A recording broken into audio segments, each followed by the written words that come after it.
sekarang kita akan melihat bahwa susunan saraf kita itu terdiri dari saraf pusat dan saraf tepi.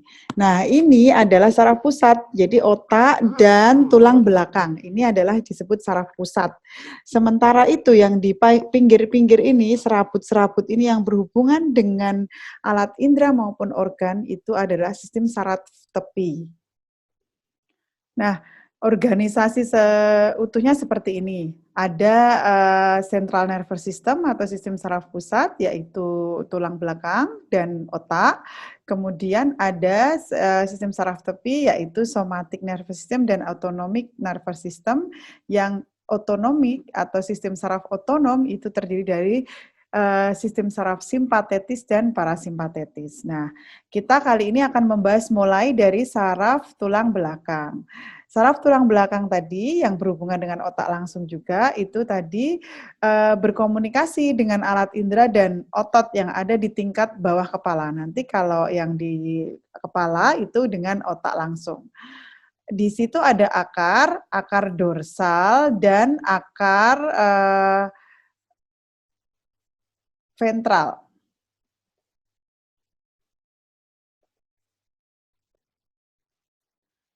Ingat yang kita bahas di awal, dorsal artinya menuju ke arah punggung, sementara ventral adalah menuju ke arah perut ya. Jadi ini adalah yang di bagian belakang, itu adalah akar dorsal, itu masuk tugasnya membawa informasi sensori dari alat-alat indera. Sementara akar ventral yang di depan yang menuju ke arah perut itu membawa informasi motorik untuk diteruskan ke organ-organ tubuh maupun ke alat-alat indera juga gitu.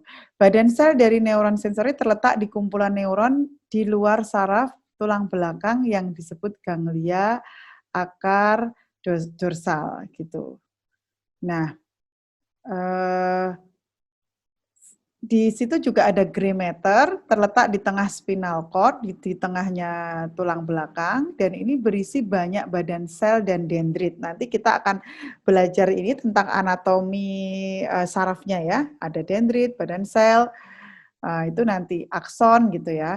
Nah, kemudian ada white matter yang putih, itu terletak di tepi spinal cord atau tulang belakang, berisi akson bermielin membawa informasi dari gray matter atau yang warna abu-abu ke otak dan bagian spinal cord lain.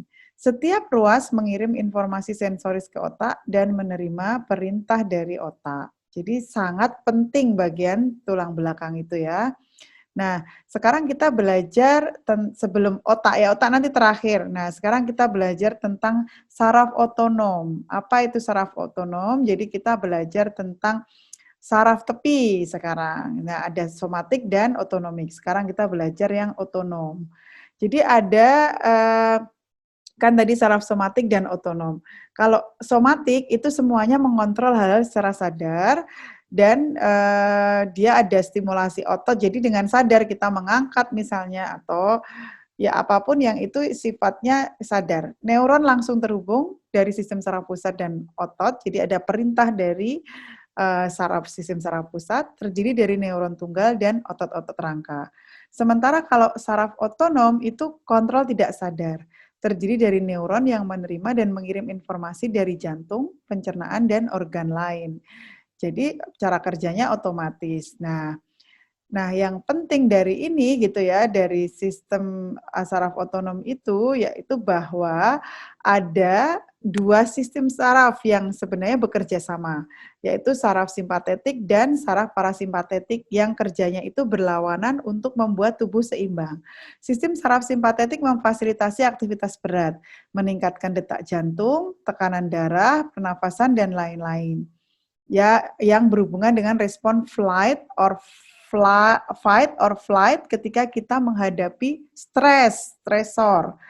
Membentuk ganglia pada kiri dan kanan saraf tulang belakang, jadi berhubungan langsung tadi, utamanya menggunakan norepinefrin atau noradrenalin sebagai neurotransmitter di sinapsis postganglionik. Nah, nanti kalian akan belajar ini, apa itu neurotransmitter, apa itu norepinefrin, dan apa itu postganglionik, nanti kalian belajar itu gitu ya. Nah, Sementara saraf parasimpatetik itu memfasilitasi respon vegetatif tidak darurat. Jadi pada kondisi rileks, santai. Kalau saraf simpatetik itu tadi pada kondisi stres, menurunkan detak jantung dan meningkatkan kerja pencernaan, meningkatkan seksual arousal. Jadi ini kita lihat fungsinya berlawanan. Yang satu meningkatkan detak jantung, yang satu menurunkan detak jantung.